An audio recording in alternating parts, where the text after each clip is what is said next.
Assalamualaikum warahmatullahi wabarakatuh. Halo semua, bagaimana kabarnya? Semoga selalu dalam keadaan sehat walafiat. Amin. Baik, di sini saya akan menjelaskan mengenai beberapa pernyataan guna untuk memenuhi tugas ulangan akhir semester 1 yang diampu oleh dosen Bapak Cecep Suryana MSI. Baik, di sini saya akan menjelaskan mengenai pernyataan nomor 9 yang membahas tentang model komunikasi yang dikemukakan oleh Karl Hofland, di mana komunikasi ini masuk ke dalam bentuk komunikasi persuasif. Nah, berbicara mengenai Hofland, beliau ini adalah salah satu tokoh model komunikasi yang berasal dari Chicago, Amerika Serikat. Lebih uniknya lagi, Hofland ini merupakan jebolan di bidang psikologi eksperimental di University of Yale.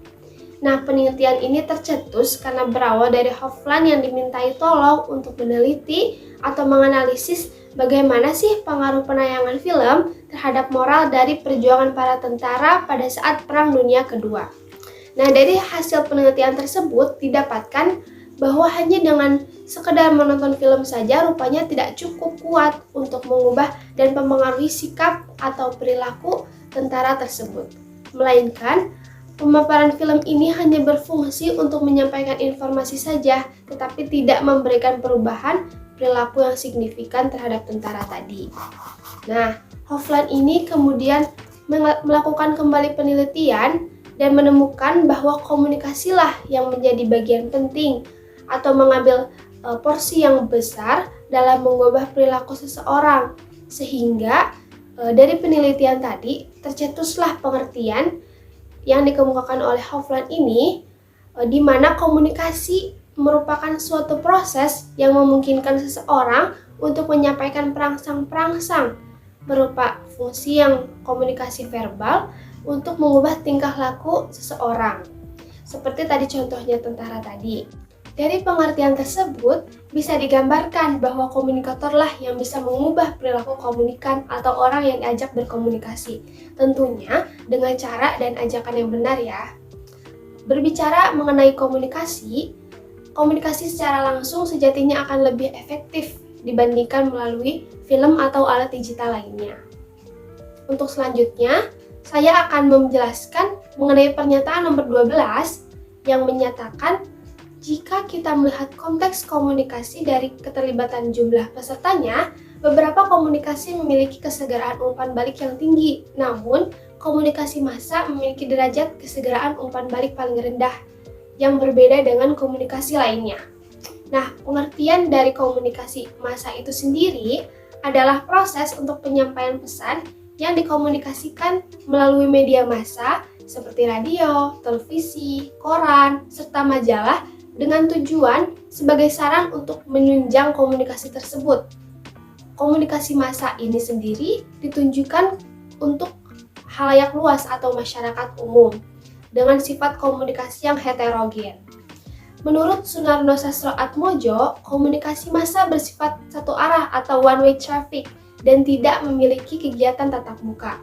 Nah, disebut satu arah ini kenapa? Karena komunikasi hanya bersifat atau hanya berisi komunikator saja, yakni pihak media yang berperan aktif dalam mengolah serta mengirimkan pesan kepada komunikan atau khalayak luas.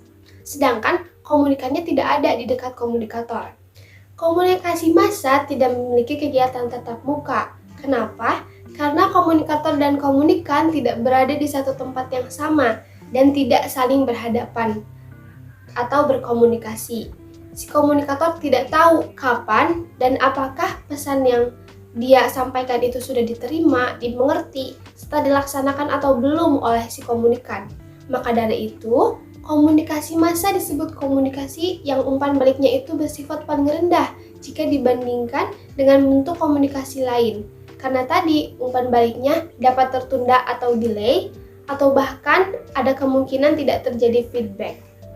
Untuk selanjutnya, saya akan menjelaskan pernyataan nomor 16 yang menyebutkan bahwa komunikasi dianggap sebagai proses sebab akibat, maka komunikasi disebut sebagai interaksi. Nah, bahasan ini masuk kepada konseptualisasi komunikasi yang bentuknya itu ada 3 yang dikemukakan oleh John Weinbuch dan William Wilmot, juga Kenneth Sereno, dan Edward Bodaken. Nah, 3 konseptualisasi komunikasi ini, yaitu yang pertama ada komunikasi sebagai tindakan satu arah, lalu ada komunikasi sebagai interaksi, dan komunikasi sebagai transaksi. Nah, pada kesempatan kali ini, saya akan membahas lebih detail mengenai bagaimana komunikasi sebagai interaksi. Pandangan komunikasi sebagai interaksi ini menyetarakan komunikasi dengan proses sebab akibat atau aksi reaksi yang arahnya itu bergantian. Bila satu orang itu sebagai pengirim, maka yang satunya lagi sebagai penerima. Begitu pula sebaliknya. Menurut Haryanto, ada beberapa karakteristik dari konsep komunikasi interaksi ini, yaitu meliputi yang pertama, menyetarakan komunikasi dengan proses sebab akibat atau aksi reaksi yang arahnya bergantian. Yang kedua, mengabaikan kemungkinan bahwa orang dapat mengirim dan menerima pesan pada saat yang sama. Yang ketiga, masih berorientasi pada sumber. Yang keempat, proses interaksi masih bersifat mekanis dan statis. Yang terakhir, yaitu kelebihan konsep ini dari yang pertama adalah adanya umpan balik. Nah, pandangan komunikasi sebagai interaksi ini menyetarakan komunikasi dengan suatu proses sebab akibat atau aksi reaksi yang hanya bergantian. Seseorang menyampaikan pesan, baik verbal maupun non-verbal. Seseorang bereaksi dengan memberikan jawaban verbal atau menganggukkan kepala. Kemudian orang pertama bereaksi lagi setelah menerima respon atau umpan balik dari orang kedua, dan begitu pun seterusnya. Nah, komunikasi sebagai interaksi ini dipandang sedikit lebih dinamis daripada komunikasi sebagai tindakan satu arah. Namun, pandangan dari kedua ini bisa membedakan atau masih membedakan para peserta sebagai pengirim dan penerima pesan. Karena itu, masih tetap berorientasi pada sumber, meskipun kedua peran ini dianggap bergantian. Dengan demikian, pada dasarnya, proses interaksi yang berlangsung juga masih bersifat mekanis dan statis.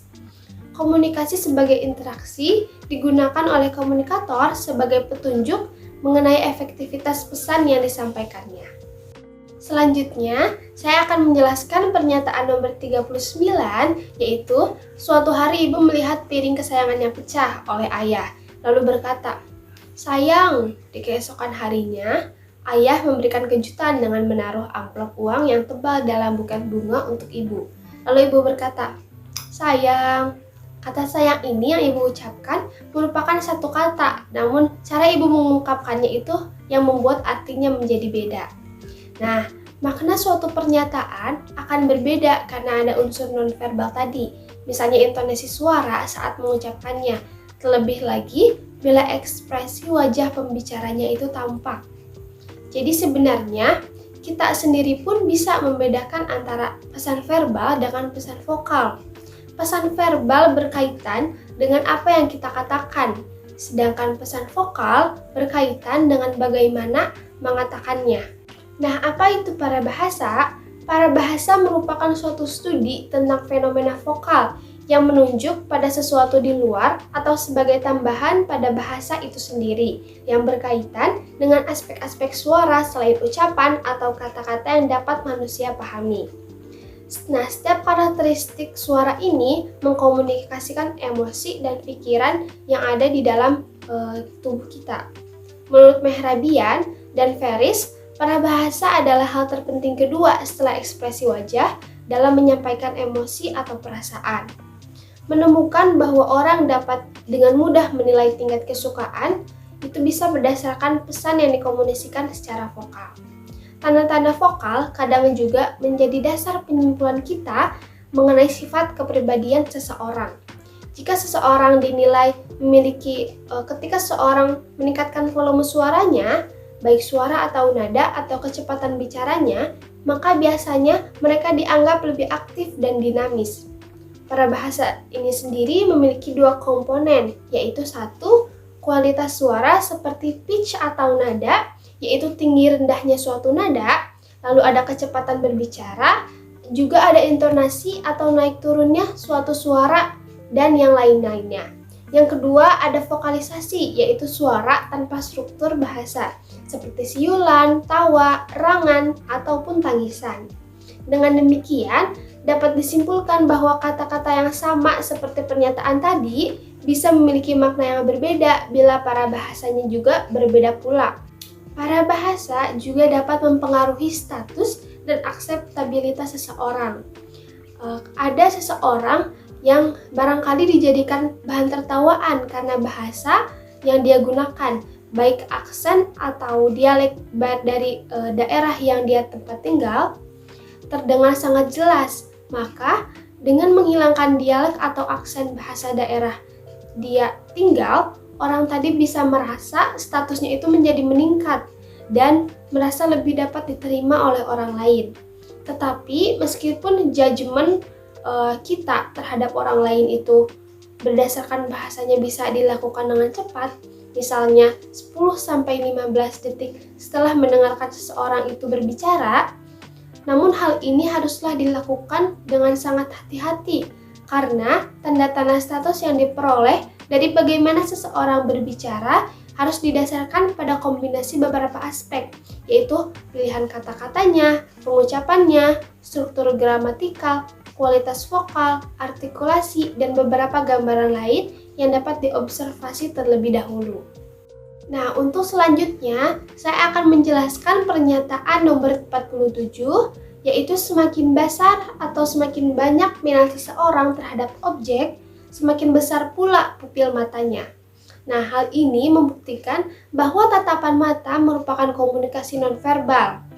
Nah, seperti yang kita tahu ya, bahwa komunikasi nonverbal ini merupakan bentuk komunikasi yang dilakukan seseorang kepada orang lain tanpa menggunakan kata-kata. Nah, tatapan mata merupakan salah satu bentuk dari nonverbal tadi. Contoh lainnya bisa menggunakan simbol atau gerak tubuh seseorang. Nah, cara seseorang melihat, menatap, dan berkedip dinilai bisa menunjukkan berbagai emosi yang ada pada dirinya. Misalnya, ketika Anda bertemu dengan orang yang Anda sukai atau Anda hormati, biasanya kecepatan berkedip akan meningkat dan pupil mata akan membesar. Tatapan mata pun bisa sering dijadikan sebagai patokan untuk menentukan apakah seseorang itu berkata jujur atau tidak.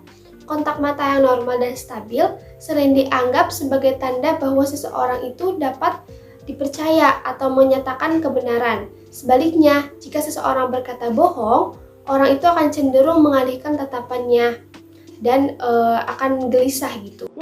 Nah, ini merupakan salah satu contoh dari gerak-gerik seseorang yang terlihat gelisah dan mengalihkan tatapannya serta gerak tubuhnya juga serasa tidak nyaman. Ini merupakan pertanda bahwa dia sedang berbohong dan tidak melakukan kejujuran. Metode-metode ini sudah banyak dipelajari dan diperdalam oleh para ahli karena tatapan mata merupakan hal penting untuk menghasilkan komunikasi yang efektif dan baik dari satu orang ke orang lainnya. Sekian dari saya, mohon maaf bila banyak kesalahan. Wabillahi taufiq wal hidayah. Wassalamualaikum warahmatullahi wabarakatuh.